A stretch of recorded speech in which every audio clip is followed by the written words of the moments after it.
അതുപോലെ നിസ്സാര കാര്യങ്ങൾക്ക് വേണ്ടിയുള്ള ആത്മഹത്യകൾ വർദ്ധിച്ചു വന്നുകൊണ്ടിരിക്കുന്ന സമൂഹത്തിൽ എന്തുകൊണ്ടാണ് ഇതൊക്കെ സംഭവിക്കുന്നതെന്ന് ചോദിച്ചാൽ ക്ഷമ നഷ്ടപ്പെട്ടു പോകുന്നു.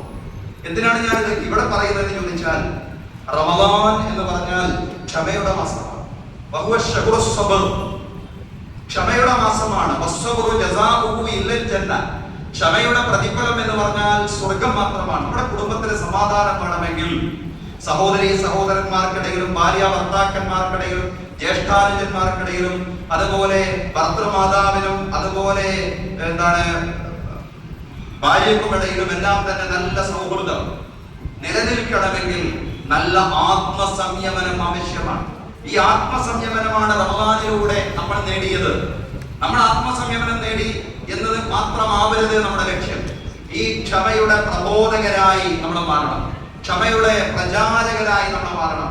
വിശുദ്ധ ഖുർആൻ സത്യവിശ്വാസികളെ സംബന്ധിച്ച് പറയുമ്പോൾ വിശേഷിപ്പിക്കുന്നുണ്ട്,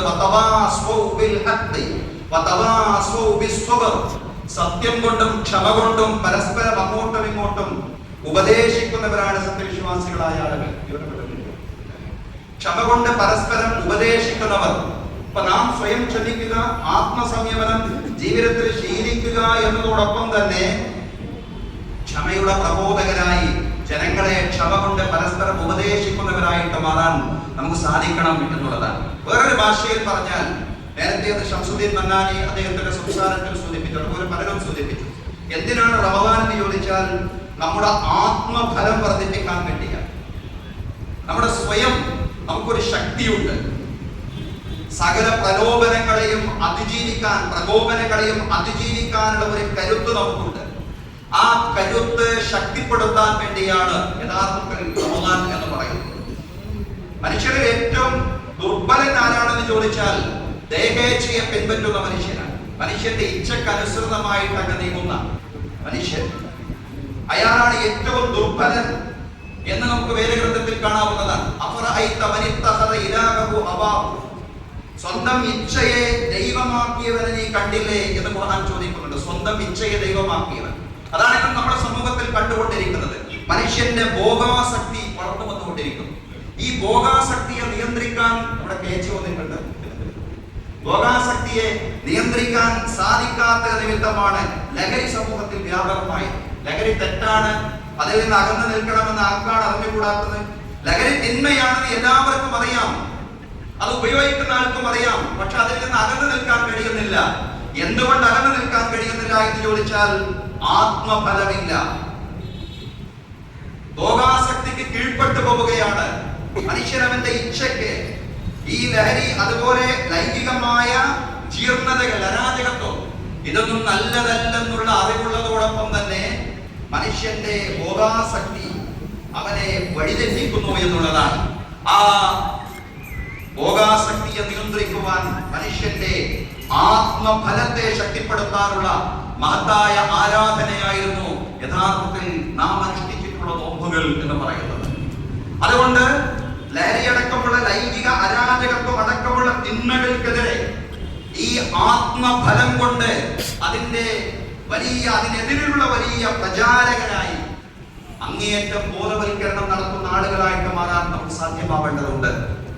ഇനി ഇന്നത്തെ ദിവസം അതല്ലെങ്കിൽ 30 പൂർത്തീകരിക്കുകയാണെങ്കിൽ നാളത്തെ ദിവസം കൂടി കഴിഞ്ഞ് നമ്മൾ ചെറിയ പെരുന്നാളിലേക്ക്, ഈദുൽ ഫിത്റിലേക്ക് പ്രവേശിക്കാൻ പോവുകയാണ്.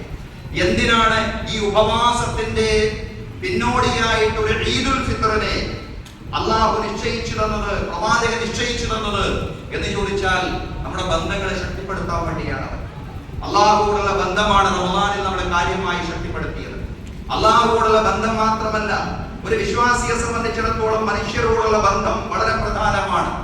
അയാളുടെ കുടുംബ ബന്ധം അയാളെ ശക്തിപ്പെടുത്തണം, അയാളുടെ രക്തബന്ധം അയാളെ ശക്തിപ്പെടുത്തണം, അയാളുടെ അയൽപക്ക ബന്ധം, സൗഹൃദ ബന്ധം, ജാതി മത വ്യത്യാസങ്ങൾക്ക് അതീതമായിട്ടുള്ള സൗഹൃദ ബന്ധങ്ങളെ, കുടുംബ ബന്ധങ്ങളെ ശക്തിപ്പെടുത്താനുള്ള വലിയൊരു അവസരമാണ് നമ്മെ സംബന്ധിച്ചിടത്തോളം ഈദുൽ ഫിത്ർ എന്ന് പറയുന്നത്. 2 പെരുന്നാളുകളാണ് ഇസ്ലാമിന്റെ ആഘോഷങ്ങളായി, പ്രധാന ആഘോഷങ്ങളായിട്ട് ഉള്ളത് എന്ന് നമുക്കറിയാം. ഈ സൗഹൃദവും അതുപോലെ തന്നെ കുടുംബ ബന്ധവും ശക്തിപ്പെടുത്താനുള്ള വലിയ ആഘോഷം. പ്രവാചകൻ സല്ലല്ലാഹു അലൈഹി വസല്ലം പറഞ്ഞു, അൽ ഖൽഖു ഇയാലുല്ലാഹ്, സൃഷ്ടികൾ എന്ന് പറയുന്നത് അല്ലാഹുവിന്റെ കുടുംബമാണ്. വ്യക്തികൾ അള്ളാഹുവിന്റെ കുടുംബമാണ്. അങ്ങനെയാണ് നമ്മൾ മനസ്സിലാക്കേണ്ടത്. മനുഷ്യരെല്ലാവരും ജഗന്നിയന്താവായ നാഥന്റെ ദാസന്മാരും അതിനപ്പുറത്ത് അള്ളാന്റെ കുടുംബം എന്നാണ് പ്രവാചകൻ സല്ലല്ലാഹു അലൈഹി വസല്ലം പ്രയോഗിച്ചിട്ടുള്ള സഹോദരങ്ങളെ. ആ ഒരു അർത്ഥത്തിൽ എല്ലാവരെയും സഹോദരീ സഹോദരന്മാരായി കണ്ടുകൊണ്ട് ജാതി മത വ്യത്യാസങ്ങളില്ലാതെ കക്ഷി രാഷ്ട്രീയ ഭേദങ്ങളില്ലാതെ എല്ലാവരെയും സഹോദരീ സഹോദരന്മാരായി, ബ്രദേഴ്സ് ആൻഡ് സിസ്റ്റേഴ്സ്. സ്വാമി വിവേകാനന്ദന്റെ ചിക്കാഗോ പ്രസംഗത്തിൽ ഏറ്റവും ആകർഷണീയമായ കാര്യം അദ്ദേഹം സഹോദരീ സഹോദരന്മാരെ എന്ന് വിളിച്ചുകൊണ്ട് അഭിസംബോധന ചെയ്തു എന്നുള്ളതാണ്. ടോൾസ്റ്റോയ് ഒരു സംഭവം പറയുന്നുണ്ട്. അദ്ദേഹത്തിൻ്റെതായ ഒരു അനുഭവം പറയാം. അദ്ദേഹം ഭക്ഷണമൊക്കെ കഴിച്ച് വീട്ടിൽ നിന്ന് പുറത്തിറങ്ങി കുറച്ച് നടന്നു പോയപ്പോഴാണ് ഒരു യാചകൻ ഇങ്ങനെ വല്ലതും തരണേ എന്ന് പറഞ്ഞുകൊണ്ട് യാചിക്കുന്നത്. ടോൾസ്റ്റോയ് പൈസ എടുത്തിട്ടുണ്ടാവും എന്ന് കരുതി പോക്കറ്റിൽ കൈയിട്ട് നോക്കുമ്പോൾ പോക്കറ്റിൽ ഒന്നുമില്ല, പൈസയൊന്നുമില്ല. അതിന് സഹോദര, ഞാൻ പൈസ എടുത്തിട്ടില്ലല്ലോ.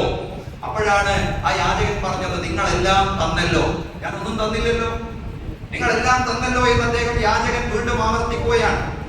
എന്നെ സഹോദര എന്ന് നിങ്ങൾ വിളിച്ചില്ലേ, അതാണ് എനിക്ക് നിങ്ങൾ നൽകിയ ഏറ്റവും വലിയ ദാനം എന്ന് ടോൾസ്റ്റോയോട് ആ യാചകൻ പറയുന്നുണ്ട്. ഭൂമിയിലെ മുഴുവൻ മനുഷ്യരെയും സഹോദരീ സഹോദരന്മാരായി കാണാനും ഇവർക്കിടയിൽ എല്ലാമുള്ള ബന്ധം ശക്തിപ്പെടുത്താനുമുള്ള നല്ല അവസരമാണ് നമ്മെ സംബന്ധിച്ചിടത്തോളം വരാൻ പോകുന്ന ഈദുൽ ഫിത്ർ. നമ്മുടെ 2 ഈദുകളും അതിനുള്ളത് കൂടിയാണ് എന്ന ഉദ്ദേശത്തോടു കൂടി പ്രവർത്തിക്കുവാൻ, പ്രാർത്ഥനയോടുകൂടി ലോകശാന്തിക്ക് വേണ്ടി, ലോക സമാധാനത്തിന് വേണ്ടി, യുദ്ധവിരാമത്തിന് വേണ്ടി പ്രാർത്ഥനയോടുകൂടി മുന്നോട്ട് പോകാൻ നമുക്ക് സാധ്യമാവേണ്ടതുണ്ട്. ജഗന്നിയന്താവായ നാഥൻ തൗഫീഖ് നൽകി അനുഗ്രഹിക്കുമാറാവട്ടെ. നമ്മെ ഇവിടെ ഒരുമിച്ച് കൂട്ടിയതുപോലെ നാളവന്റെ നിരവധി അനുഗ്രഹങ്ങൾ നിറഞ്ഞ ജന്നാത്തുൽ ഫിർദൗസിലും ഒരുമിച്ച് കൂട്ടുമാറാവട്ടെ. നമ്മുടെ ഇമാമുമാർ വ്യത്യസ്ത മഹല്ലുകളിൽ നിന്നായിട്ട് ഇവിടെ സംഗമിച്ചിരിക്കുകയാണ്. അല്ലാഹു തആല മുസ്ലിം ഉമ്മത്തിനിടയിൽ അതുപോലെ രാജ്യനിവാസികൾക്കിടയിലും അല്ലാഹു ഐക്യവും അതുപോലെ യോജിപ്പും നിലനിർത്തി തരുമാറാവട്ടെ. എല്ലാത്തരം വർഗീയതകളെയും അതിജീവിക്കാനുള്ള ശക്തിയും കരുത്തും നാഥൻ നമുക്ക് എല്ലാവർക്കും തൗഫീഖ് നൽകി അനുഗ്രഹിക്കുമാറാവട്ടെ. നമ്മുടെ മാസപ്പിറവിയുടെ വിവരം കിട്ടുന്നതിനനുസരിച്ച് അറിയിക്കുന്നതാണ്. അതുവരെ നമ്മുടെ ഇമാമുമാർ ഓരോരുത്തരായിട്ട് സംസാരിക്കുന്നതാണ്. നമ്മുടെ സഈദ് മൗലവി കുമാരപുരം ഇമാം, ഇൻഷാ അല്ലാഹ് അദ്ദേഹം സംസാരിക്കും.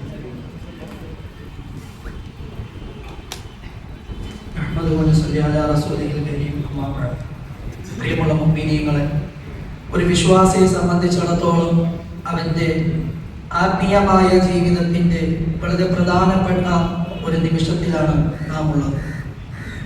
ഒരു മനുഷ്യന്, ഒരു വിശ്വാസിയെ സംബന്ധിച്ച് അവന്റെ ജീവിതത്തിൽ അവനിക്ക് ചില തീരുമാനങ്ങൾ എടുക്കാൻ സാധിക്കുമെന്ന വലിയൊരു സന്ദേശം പരിശുദ്ധമായ റമദാൻ മാസം നമുക്ക് നൽകുന്നുണ്ട്. 11 മാസക്കാലം ആവോളം ഭക്ഷണം കഴിച്ചും വെള്ളം കുടിച്ചും തന്റെ ഇഷ്ടത്തിന് ജീവിച്ച ഒരു മനുഷ്യന് രാത്രിയിൽ എടുക്കുന്ന ഒരു നിയ്യത്തിനെ മുൻനിർത്തിക്കൊണ്ട് പിറ്റേ ദിവസം മുതൽ 1 മാസക്കാലം ഭക്ഷണപാനീയങ്ങളെല്ലാം ഉപേക്ഷിച്ചുകൊണ്ട് ജീവിക്കുന്നു എങ്കിൽ ഒരു വിശ്വാസിയെ സംബന്ധിച്ചിടത്തോളം അവനിക്കെടുക്കുന്ന തീരുമാനങ്ങളും ആ തീരുമാനത്തിൽ ഉറച്ചു നിന്നാൽ ഏത് കാര്യങ്ങളും അവനിലേക്ക് കൊണ്ടുവരാനും ഏത് പ്രതിസന്ധികളെയും അവന് തരണം ചെയ്യാൻ സാധിക്കുമെന്ന വലിയൊരു സന്ദേശമാണ് പരിശുദ്ധമായ റമദാൻ മാസം വിശ്വാസിയുടെ ജീവിതത്തിലൂടെ നൽകുന്നത്. അതുകൊണ്ട് ഇനിയുള്ള ദിനങ്ങൾ ഒരു വിശ്വാസിയെ സംബന്ധിച്ചിടത്തോളം അവന് വെല്ലുവിളിയാണ്. ഈ 1 മാസക്കാലം അവൻ ഏറ്റെടുത്തതായ ദീനീയായ കാര്യങ്ങൾ, അവൻ ഏറ്റെടുത്തതായ ഈമാനികമായ ആർജവങ്ങൾ, അവൻ ഏറ്റെടുത്തതായ ഈമാനികമായ ഒരുപാട് സന്ദേശങ്ങൾ അവൻ ജീവിതത്തിലൂടെ ബാക്കിയുള്ളവർക്ക് നൽകിയത് സ്വതക്കകളിലൂടെ, സ്നേഹത്തിലൂടെ, വാത്സല്യത്തിലൂടെ, തന്റെ പ്രിയപ്പെട്ട പാവപ്പെട്ടവരുടെ വിശപ്പിനെ തിരിച്ചറിയുന്നതിലൂടെ, പാവങ്ങളെ പരിഗണിക്കുന്നതിലൂടെ, റമദാനിന്റെ പരിശുദ്ധമായ ശവ്വാലിന്റെ പിറകണ്ടാൽ ഫിത്ർ സക്കാത്ത് കൊടുക്കുന്നതിലൂടെ, അങ്ങനെയെല്ലാം അവൻ സ്വായത്തമാക്കിയെടുത്ത നന്മകൾ ഇനിയുള്ള 11 മാസക്കാലം അവന്റെ ജീവിതാന്ത്യം വരെ നിലനിർത്തണമെന്ന വലിയൊരു സന്ദേശം പരിശുദ്ധമായ റമദാൻ മാസം നൽകുന്നുണ്ട്. ഈ പരിശുദ്ധമായ റമദാൻ മാസത്തിന് ശേഷമുള്ള 11 മാസത്തെ വെല്ലുവിളി എന്ന് ഞാൻ പറഞ്ഞതാണ്. ഒരു വിശ്വാസിയെ സംബന്ധിച്ചിടത്തോളം ദുഃഖമാണ്.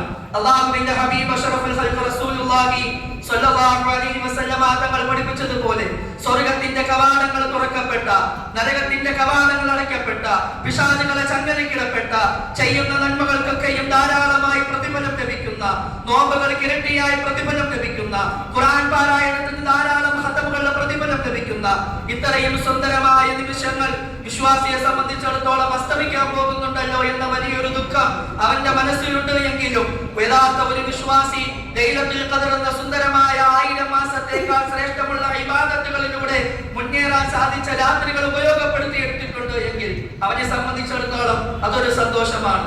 മുമ്പ് സൂചിപ്പിച്ചതുപോലെ ഒരു റമദാൻ അടുത്ത റമദാൻ മാസം വരെയുള്ള പാപങ്ങൾ പൊറുക്കാൻ കാരണമായി തീരുമെന്ന ഹദീസുകൾ ഒരു വിശ്വാസിയെ സംബന്ധിച്ചിടത്തോളം സന്തോഷമാണ്. പെരുന്നാൾ സുദിനങ്ങളിൽ ഒരു വിശ്വാസി പെരുന്നാൾ നമസ്കാരത്തിന് വേണ്ടി വീട്ടിൽ നിന്ന് പുറത്തിറങ്ങിയതിനു ശേഷം പെരുന്നാൾ നമസ്കാര ശേഷം വീട്ടിലേക്ക് മടങ്ങുമ്പോൾ ഓരോ വഴികളിലൂടെയും അവന്റെ യാത്രയിൽ അവന്റെ പാപങ്ങൾ പൊറുക്കപ്പെടുന്ന നബി സല്ലല്ലാഹു അലൈഹി വസല്ലം തങ്ങൾ പഠിപ്പിച്ചത് വിശ്വാസിയെ സംബന്ധിച്ചിടത്തോളം സന്തോഷമാണ്. ഈ സന്തോഷത്തിന്റെയും ദുഃഖത്തിന്റെയും വെല്ലുവിളികളുടെയും ഇടയിലാണ് നാം ഒരുമിച്ച് കൂടിയിട്ടുള്ളത്. അല്ലാഹു നാം അനുഷ്ഠിച്ച നോമ്പുകൾ, നാം ചെയ്ത ദുആകൾ, നാം അനുഷ്ഠിച്ച സ്വതക്കകൾ